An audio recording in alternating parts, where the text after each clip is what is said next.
Hey guys, it's Bolian and welcome to my personal channel. I apologize that I haven't released a whole lot of content here, but this seemed like the perfect occasion. This is my 2010 Lamborghini Murcielago LP670-4 Super Veloce. And late last year, I decided that the right number of Lamborghini Murcielagos to own was not one, but in fact three. I bought this car and a manual LP640 Roadster. And obviously this all begs the question of what is the ultimate Murci?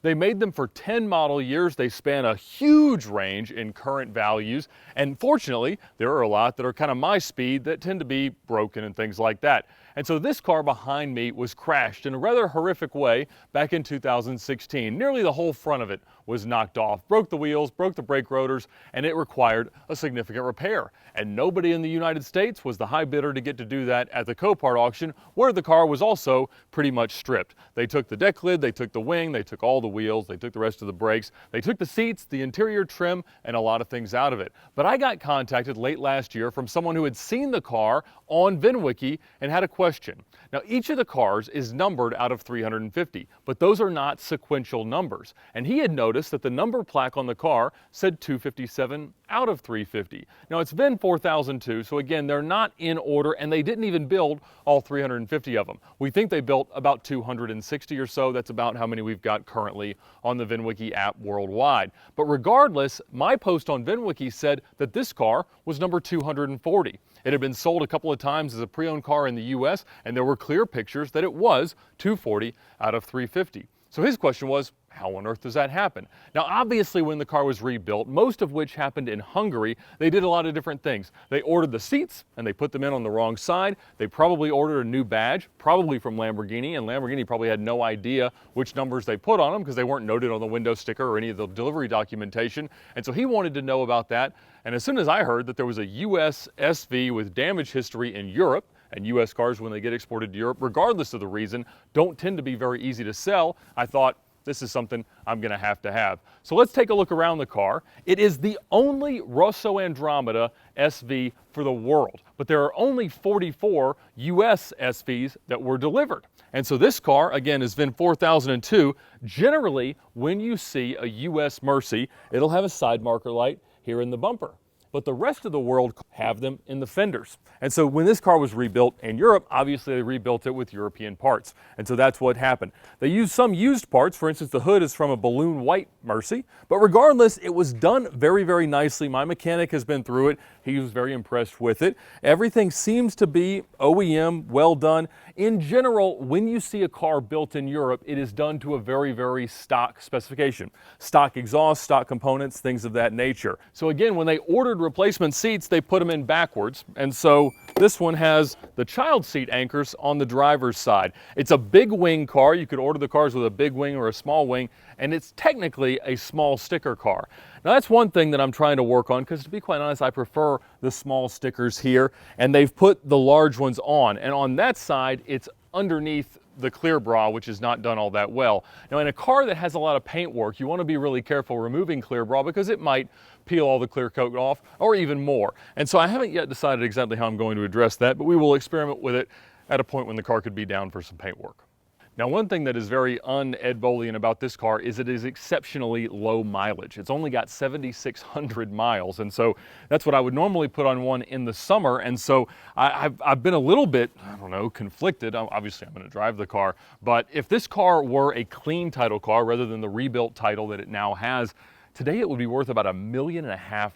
That's where most of the recent LP670 transactions have been. So mine was not nearly that much. And so I do feel licensed to go and drive it as much as we can. And so that's really what we need to do now. Because if we're talking about what is the ultimate Murci, certainly from a presence perspective, this car wins. But it really comes down to which is the one you want to drive. So let's squeeze in there and see how that goes.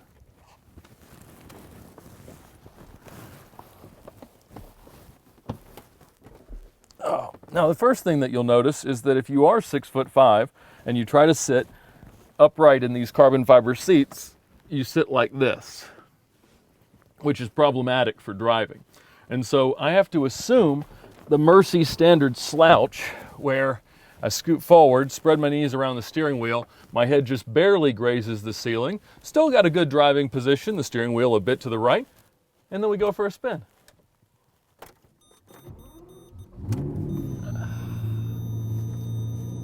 go.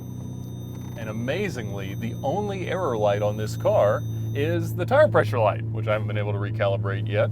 But other than that, no check engine lights. It is the healthiest car that I currently own, and that is a typically low bar, but it has jumped right over it. Now, immediately when you're in a Mercy, you start to notice just how weird dimensionally the car is, but it's honestly what I love most about them. The dimensions may be strange, but the cars are unlike anything else.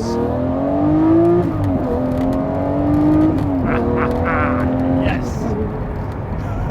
A naturally aspirated V12 is a very, very special thing, and this is, I think, pretty much the best version of a naturally aspirated V12. I got to drive my car, my Verde Draco Coupe, back-to-back with a McLaren F1 last year, filming for Car Trek, and I gotta say, they're very similar in the ways that they drive. The Mercy sounds better, it brakes better, it's a lot more comfortable because there's not a person sitting in the middle here. But regardless, the F1 is certainly special. But this thing sounds fantastic. The first time I drove a Mercy SV, it felt like a Mercy that handled like a Gallardo. And that really is true. That was the Grigio Telesto press car, and that car is still floating around. It actually sold again recently. But they're just otherworldly in the way they feel to drive, and quite honestly, I guess it's probably after 150,000 miles or so, I find them to be very, very comfortable. I do figure out a way to have enough room. I mean, look at my head, all the room that I'm drowning in over here. It's not bad at all. Now, I will say, for long-term use, I'm going to put the regular seats back in this car.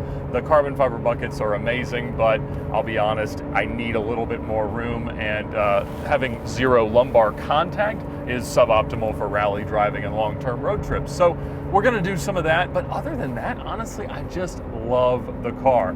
I'm not much of a red car guy, but it works so well in Rosso Andromeda. I don't really care that it's the same number as a black car in Miami. All you want to do is drive. And again, because I don't have nearly what this car's worth today or what a clean version of this car is worth today invested in the car, I feel like I can just go drive it as much as I want.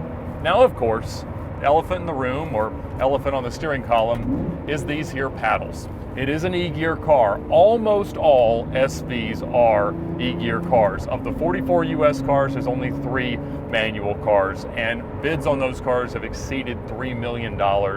It's certainly not anything that I have any expectation to ever own. Personally, I still love my manual LP640s. I have bought them and owned them intentionally next to similarly valued LP670s for the last 7 years, I suppose. And so I will say that if it was just one or the other, I think I still take the manual car, but the feeling of the carbon doors, the carbon seats, the great stitching, the big wing, the extra carbon fiber,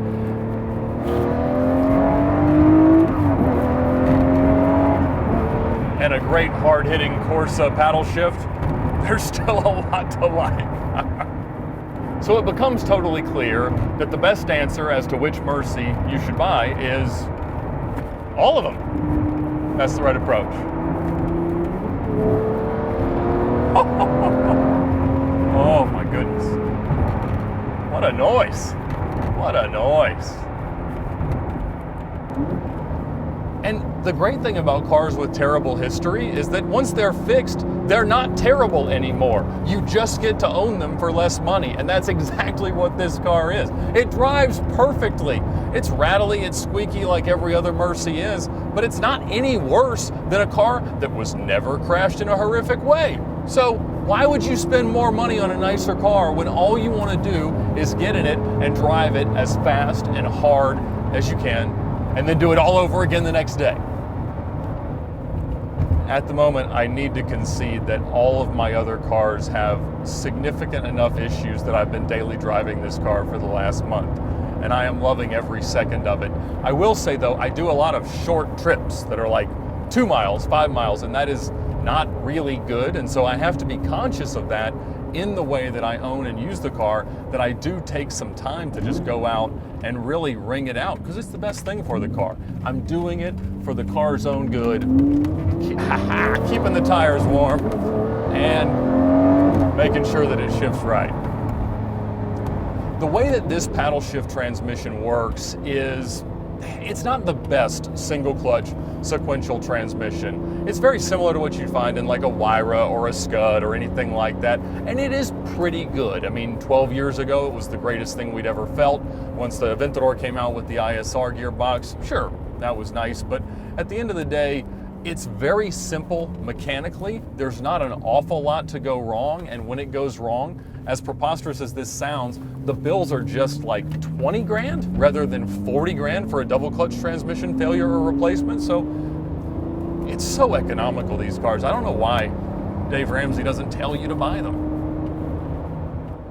So there's nothing like a Murci, and there is certainly nothing like a Murci SV. The Super Veloce lives up to its name, and I think in many ways it is the ultimate Murci, but it wouldn't be the only Murci that I would own. Of course, they are a little bit more plentiful. That seems crazy to say, with just 44 of them in the US and 250 or so worldwide. They are transacting a little bit more often. There's been a good handful of them to sell in the last few months, and I'm excited for all the new owners and for all the forever homes that these cars are finding, like most of the manual 640s have found over the last few years. And so the answer to all of this is, whatever your dream car is, pursue it, and when you get there to the finish line, in whatever form it comes in, rebuilt, title or not, you're going to love every mile that you get to drive. Thanks so much for watching. Comment, subscribe, share, like, whatever it is that you're supposed to do here, and I'll try to keep making some more videos. Have a great night.